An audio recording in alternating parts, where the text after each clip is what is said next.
नमस्कार, रफ्तार मीडिया में आपका स्वागत है। आपके साथ मैं रीना झा बालियान। खबरों का रुख करेंगे, लेकिन उससे पहले एक नजर डालते हैं इस वक्त की हेडलाइंस पर। उत्तराखंड वासियों को पीएम मोदी ने दी सौगात। दिल्ली देहरादून एक्सप्रेसवे का किया लोकार्पण। अब 2.5 घंटे में पूरा होगा दिल्ली का सफर।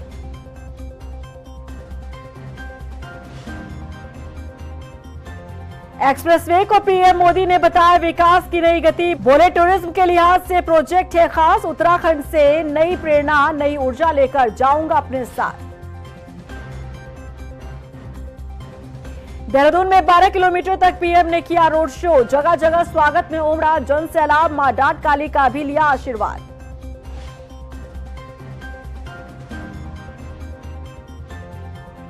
महिंद्रा ग्राउंड से सीएम धामी ने किया बड़ा दावा। बोले 2027 में भी बनेगी बीजेपी की सरकार। राज्य में दिख रही विकास की रफ्तार।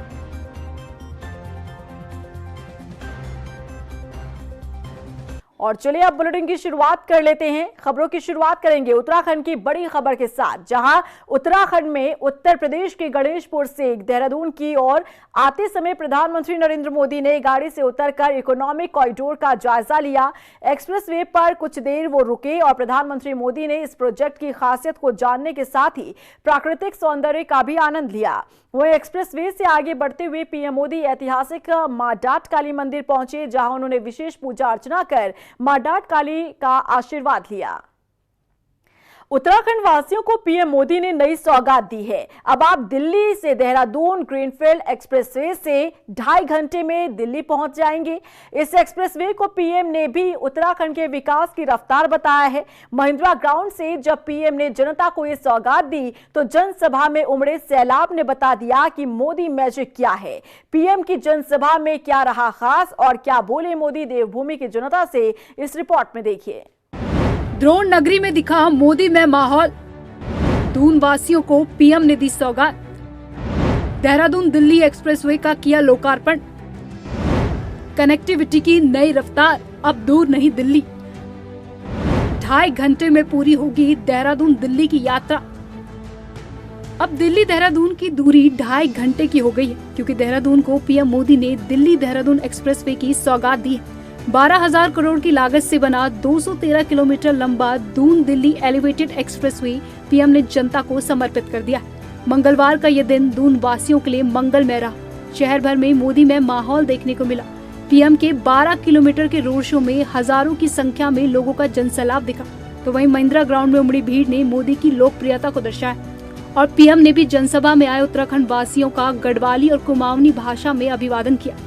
उत्तराखंड का प्यारा फूलों, भाईबंधों, पौड़ी, होलियों, शाना बुजुर्गों, आप सबूते नमस्कार। पीएम ने कहा कि आज मैं उत्तराखंड से नई ऊर्जा, नई प्रेरणा लेकर जाऊंगा। वहीं एक्सप्रेसवे को लेकर पीएम ने कहा, ये एक्सप्रेसवे उत्तराखंड के विकास को नई गति देगा और टूरिज्म के लिहाज से ये प्रोजेक्ट अहम है। इकोनॉमिक कॉरिडोर सड़क के अलावा नए नए व्यापार कारोबार का मार्ग बनाते हैं।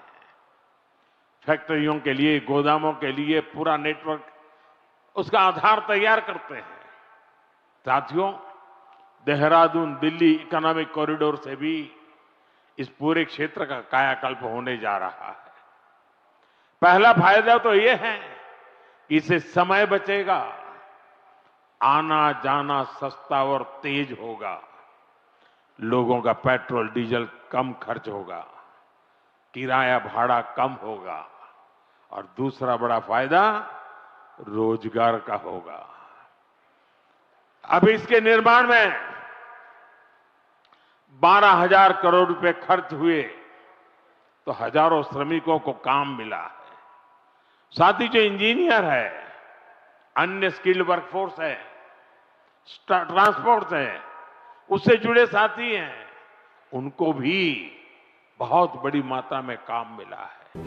वहीं केंद्रीय मंत्री नितिन गडकरी ने भी कार्यक्रम को संबोधित करते हुए उत्तराखंड में विकास की रफ्तार तेज है ये बताया है। गडकरी ने कहा, पीएम मोदी के नेतृत्व में करीब 1.3 करोड़ के प्रोजेक्ट हमने उत्तराखंड को दिए और 80,000 करोड़ के प्रोजेक्ट अभी डीपीआर में है। गडकरी ने आगे के विकास कार्यों का भी ब्यौरा दिया, जिसमें मई में पौंटा साहिब देहरादून 4 लेन होगा पूरा। ऋषिकेश बाईपास अगस्त तक होगा शुरू। 936 करोड़ का 15 किलोमीटर लंबा देहरादून आशा रोड़ी का 4 लेन अगले साल होगा पूरा। 630 करोड़ का जोशीमठ से मलारी 2 लेन 2026 में होगा पूरा। 2300 करोड़ से हरिद्वार में 4 लेन बाईपास का भी जल्द होगा काम। यह एक्सप्रेसवे बनने से देहरादून, हरिद्वार, ऋषिकेश सहित समूचे उत्तराखंड के लिए एक आर्थिक, सामाजिक और औद्योगिक विकास के लिए नए द्वार खुलने वाले हैं। हमारे प्रधानमंत्री जी की ओर से ऐसी सौगात दी जा रही है जो उत्तराखंड के विकास को और गतिशीलता देने वाली है।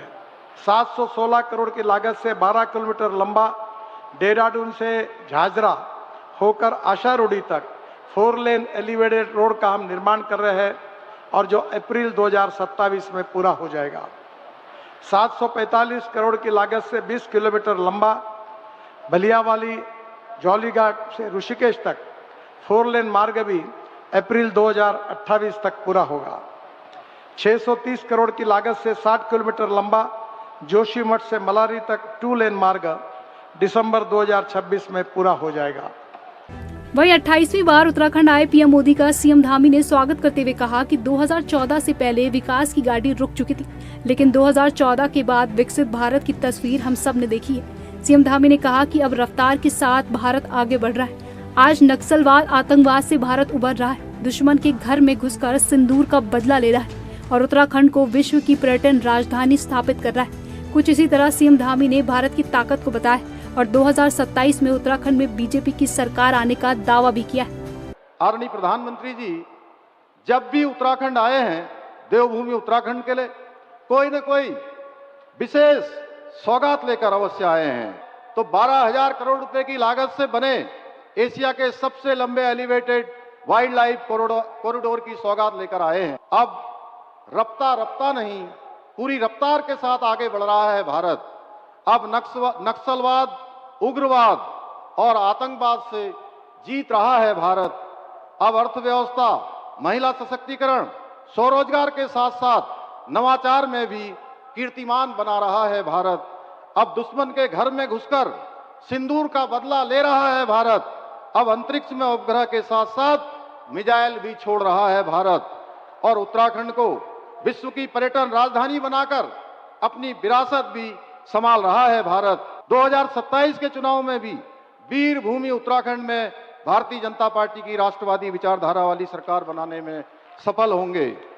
जहां दून वासियों को पीएम ने सौगात दी है, तो वहीं एक तरह से जनसभा कर 2027 चुनाव का शंखनाद भी कर दिया। चुनावी साल से पहले पीएम का ये उत्तराखंड आना और जनसभा को संबोधित करना ये बताता है कि बीजेपी अब चुनावी तैयारियों में जुट चुकी है और अब सीएम धामी भी दावा कर रहे हैं कि 2027 में बीजेपी की जीत निश्चित है। ब्यूरो रिपोर्ट, रफ्तार मीडिया। 16 अप्रैल से नारी शक्ति वंदन बिल को लेकर सदन का विशेष सत्र शुरू होने जा रहा है। इसी को लेकर देहरादून से पीएम मोदी ने राजनीतिक दलों से खास अपील की है। पीएम मोदी ने कहा कि मैंने आज देश की सभी बहनों के नाम एक खुला पत्र लिखा है।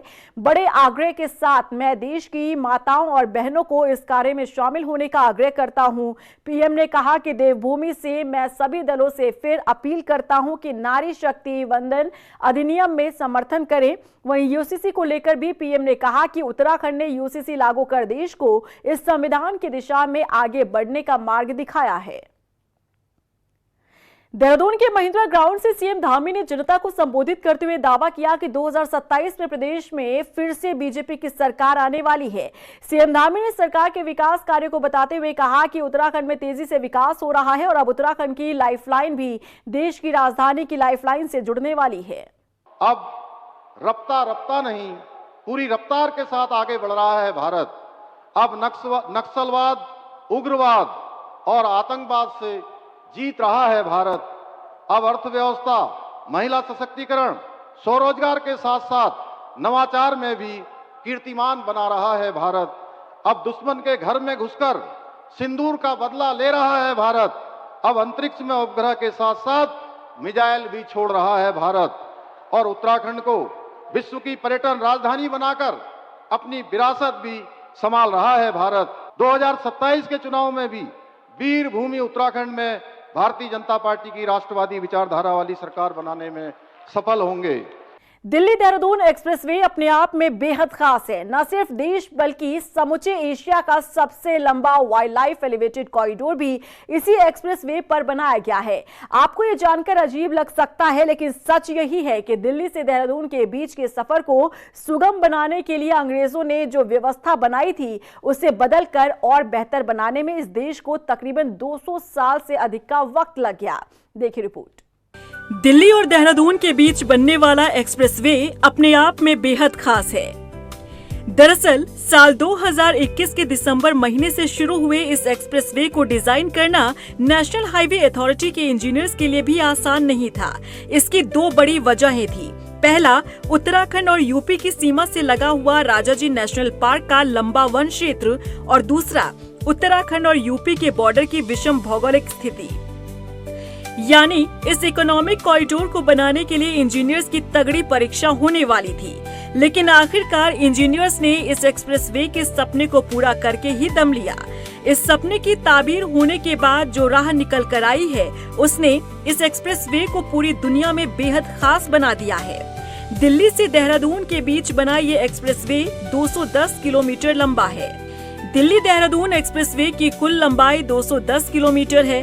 तकरीबन 12,000 करोड़ की लागत से बना ये कॉरिडोर 5 सालों में तैयार हुआ है। इस एक्सप्रेसवे पर वाहनों के लिए 6 लेन बनाई गई है, जिसे भविष्य में 8 लेन तक बढ़ाया भी जा सकता है। इस एक्सप्रेसवे पर कुल 113 अंडरपास बनाए गए हैं ताकि आसपास के इलाकों के ट्रैफिक का प्रवाह सुचारू रहे। इस एक्सप्रेसवे पर 5 रेलवे ओवरब्रिज भी बनाए गए हैं। इस एक्सप्रेसवे पर आपको कुल 16 एंट्री और एग्जिट पॉइंट्स मिलेंगे। यही नहीं, इस एक्सप्रेसवे पर तकरीबन 29 किलोमीटर का एलिवेटेड रोड सेक्शन है। देहरादून के प्रवेश द्वार पर 340 मीटर लंबी 3 लेन वाली सुरंग का निर्माण भी किया गया है। इस एक्सप्रेसवे को 100 किलोमीटर प्रति घंटा की गति के लिए डिजाइन किया गया है। अब आपको बताते हैं इस एक्सप्रेसवे की वो खासियत जिसे लेकर इसकी चर्चा पूरी दुनिया में हो रही है। दरअसल इस एक्सप्रेसवे पर देहरादून के आशा रोड़ी से लेकर यूपी की सीमा में आने वाले गणेशपुर के बीच में एशिया का सबसे लंबा वाइल्ड लाइफ एलिवेटेड कॉरिडोर बनाया गया है। तकरीबन 12 किलोमीटर लंबा ये wild life elevated corridor Rajaji national park के बीच से होकर गुजर रहा है। इस एलिवेटेड कॉरिडोर के बनने के बाद एक और ऊपर से तेज रफ्तार में वाहन चलेंगे, तो वहीं नेशनल पार्क की भूमि से तकरीबन 7 मीटर ऊंचाई से गुजर रहे इस कॉरिडोर के नीचे से वन्य जीव आसानी से पार्क के एक हिस्से से दूसरे हिस्से में आवाजाही कर पाएंगे। इस वाइल्ड लाइफ कॉरिडोर के बनने के बाद इस मार्ग पर न सिर्फ मानव वन्य जीव संघर्ष न के बराबर रह जाएगा, बल्कि जंगल में मानवीय अतिक्रमण भी खत्म हो जाएगा।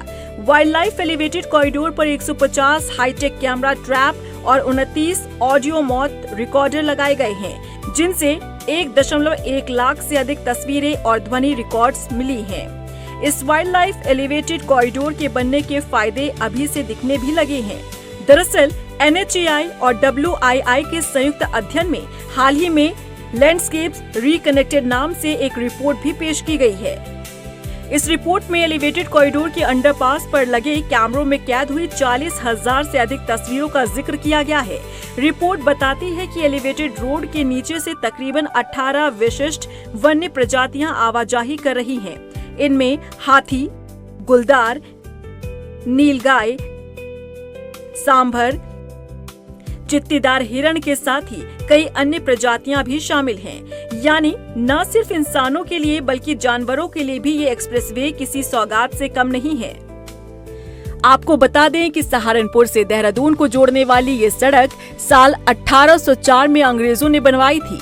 तकरीबन 222 सालों के लंबे इंतजार के बाद अब ये सड़क न सिर्फ विकास की गति के साथ कदम ताल कर पाई है, बल्कि उत्तराखंड के लिए विकास की नई उम्मीद भी लेकर आई है। गदरपुर में इन दिनों अरविंद पांडे को लेकर सियासी पारा हाई है। जहां कुछ नेता उन पर धोखाधड़ी और जमीन हड़पने का आरोप लगा रहे हैं, तो कई उनके समर्थन में भी नजर आ रहे हैं। बीजेपी नेता सुरेश कंबोज ने भी अरविंद पांडे को लेकर बयान दिया। उन्होंने कहा कि अरविंद पांडे लगातार 5 बार के विधायक रहे हैं। कैबिनेट मंत्री के तौर पर भी उन्होंने काम किया और इस जिम्मेदारियों के लिए उन्हें जनता और हाईकमान ने चुना है। कर्मठ तो है ही हमारी भाजपा में, वैसे तो सारे काबिल लोग जीत के ही आते हैं। और दूसरा ये कि उनको 5 बार, पिछली बार 5 साल उनको मौका अच्छा दिया है, उन्होंने काम भी अपने हिसाब से जो किया होगा। और दूसरा ये हमसे, हमारे लेवल से ऊपर की बात है कि वो कब बना रही थी पार्टी और कब नहीं बना रही थी, ये हमसे ऊपर का मामला है। ये तो हमारे यहाँ पार्टी का एक कोर कमेटी उत्तराखंड है, फिर ये केंद्रीय कोर कमेटी है, वहाँ तय होता है। और वहाँ दिल्ली और प्रदेश में इन मामलों में एक हम सामान्य कार्यकर्ता ज़्यादा दखल करते नहीं हैं, तो इसलिए उसके बारे में तो हमने टिप्पणी करनी क्या है। वो 5 साल कार्यकाल कर चुके हैं, सेवाएं दे चुके हैं अपनी मंत्री। रुड़की के आवास विकास स्थित कैंप कार्यालय में उत्तराखंड क्रांति दल ने प्रेस कॉन्फ्रेंस का आयोजन किया, जिसकी अध्यक्षता जिला अध्यक्ष मास्टर दीपक लखनवाल ने किया। इस दौरान केंद्रीय नेतृत्व ने हाल ही में नियुक्त किए गए केंद्रीय संगठन मंत्री शिव कुमार सैनी और केंद्रीय सचिव एडवोकेट महक सिंह सैनी का स्वागत किया। महक सिंह सैनी ने कहा कि पार्टी का लक्ष्य 6 विधानसभा सीटों पर उम्मीदवारों को पूर्ण बहुमत से जीत दिलाना है। वहीं शिव कुमार सैनी ने विश्वास जताया कि वो अपनी जिम्मेदारी पूरी निष्ठा से निभाएंगे। जो जिम्मेदारी मुझे केंद्र से मिली है, मैं उसको बहुत मेहनत के साथ मैंने पहले भी की है। मालूम है, मैंने पहले भी यहाँ 7 विधानसभा यूकेडी से विधायक लड़ाई, और मैं इसमें बहुत अच्छी तरह से, फिर दोबारा जिम्मेदारी मिली तो मैं इसको संगठन को बढ़ाने की जिम्मेदारी मिली। मैं रात दिन मेहनत कर इस संगठन को आगे बढ़ाऊंगा। सितारगंज में अंबेडकर जयंती हर्षोल्लास के साथ मनाई गई। इस अवसर पर नाखुलिया चौराहा स्थित अंबेडकर स्कूल में भव्य कार्यक्रम का आयोजन किया गया। कार्यक्रम में बीजेपी जिला अध्यक्ष कमल जिंदल ने डॉक्टर भीमराव अंबेडकर की मूर्ति पर माल्यार्पण किया। इस मौके पर उन्होंने कहा कि बाबा साहेब ने भारतीय संविधान का निर्माण कर देशवासियों को समानता का अधिकार दिलाया है। उन्होंने लोगों से बाबा साहेब के बताए गए मार्गों पर चलने का आह्वान किया। बाबा साहब ने सबको समानता का अधिकार दिया, और उस समय तत्कालीन समाज में जो कुरीतियाँ थी, उस कुरीतियों के खिलाफ वो लड़े, और एक ऐसे समाज को, जिस समाज ने इस देश की आज़ादी के लिए, इस देश को आगे बढ़ाने के लिए बड़ा योगदान दिया, उन्हें स्थापित करने में अपना बड़ा योगदान दिया। जन्म दिवस है, आज उनकी जयंती है, जिसकी वजह से आज पूरा भारत अपने हक उनके जो है हक मिल पा रहे हैं, क्योंकि संविधान के निर्माता हैं। आज अगर जो भी चीज़ें हैं, कानून है, जो भी लोग अपने हकों के लिए लड़ते हैं, वो आज उन्हीं की देन है। रामनगर के निजी स्कूलों की बसों में बच्चों की सुरक्षा को लेकर गंभीर लापरवाही सामने आई है। जांच के दौरान कई स्कूल बसों में खिड़कियों पर अनिवार्य सुरक्षा ग्रिल गायब या टूटी हुई मिली। वहीं फायर एक्सटेंशन एक्सपायर्ड मिले और फर्स्ट एड किट खाली या अधूरी थी। बसों में ओवरलोडिंग के साथ ही चालक बिना सीट बेल्ट और यूनिफॉर्म के वाहन चलाते पाए गए। अभिभावकों ने सुरक्षा के नाम पर ज्यादा फीस वसूली का आरोप लगाया। वहीं एआरटीओ ने मामले में तुरंत जवाब देने के बजाय 2 दिन का समय मांगा, जिससे प्रशासन की कार्यशैली पर भी सवाल खड़े हो रहे हैं। रुद्रपुर में स्कूलों में महंगी फीस और कमीशनखोरी के खिलाफ अभिभावकों का गुस्सा फूटा, जहां अभिभावकों ने प्रदर्शन करते हुए फीस नियंत्रण और कमीशनखोरी को लेकर डीएम को मांग पत्र सौंपा। वहीं मुख्य शिक्षा अधिकारी अभिभावकों के सवालों से बचते हुए नजर आए, जिससे अभिभावकों का गुस्सा और भी बढ़ गया और फिर अभिभावकों ने चेतावनी दी कि अगर अप्रैल तक मांगे पूरी नहीं हुई तो जिला मुख्यालय पर धरना दिया जाएगा। हमारे पास यही है कि पिछली बार हम पहुंचे थे, पंकज उपाध्याय जी से उम्मीद थी कोई कार्रवाई करेंगे, मगर 5-6 दिन हो गया, अभी कोई कार्रवाई नहीं की उन्होंने। बड़ी दुख की बात है कि हल्द्वानी और बाकी क्षेत्रों में कार्रवाई है, बाकी स्कूलों में, और रुद्रपुर के स्कूल इतने ईमानदार है, भ्रष्टाचार की चरम सीमा पे है।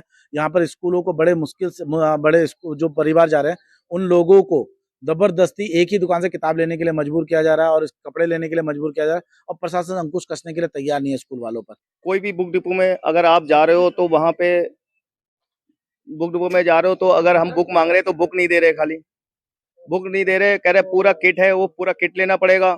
और जिस बुक डिपो में उन्हें स्कूल से जो निर्धारित कर रखा है, इस बुक डिपो में आपको जाना है तो उसी बुक डिपो में जाना पड़ रहा है। ये चीज नहीं होना चाहिए, बस मेरा यही कहना है। और इसी के साथ फिलहाल इस बुलेटिन में बस इतना ही, लेकिन चलते चलते एक नजर डालते इस वक्त की हेडलाइंस पर। उत्तराखंड वासियों को पीएम मोदी ने दी सौगात, दिल्ली देहरादून एक्सप्रेसवे का किया लोकार्पण। अब 2.5 घंटे में पूरा होगा दिल्ली का सफर।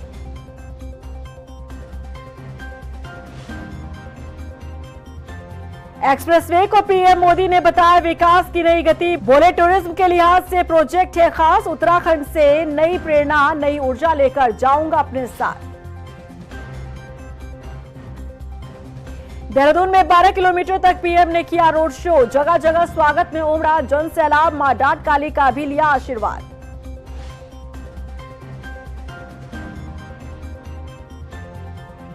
महिंद्रा ग्राउंड से सीएम धामी ने किया बड़ा दावा, बोले 2027 में भी बनेगी बीजेपी की सरकार, राज्य में दिख रही विकास की रफ्तार।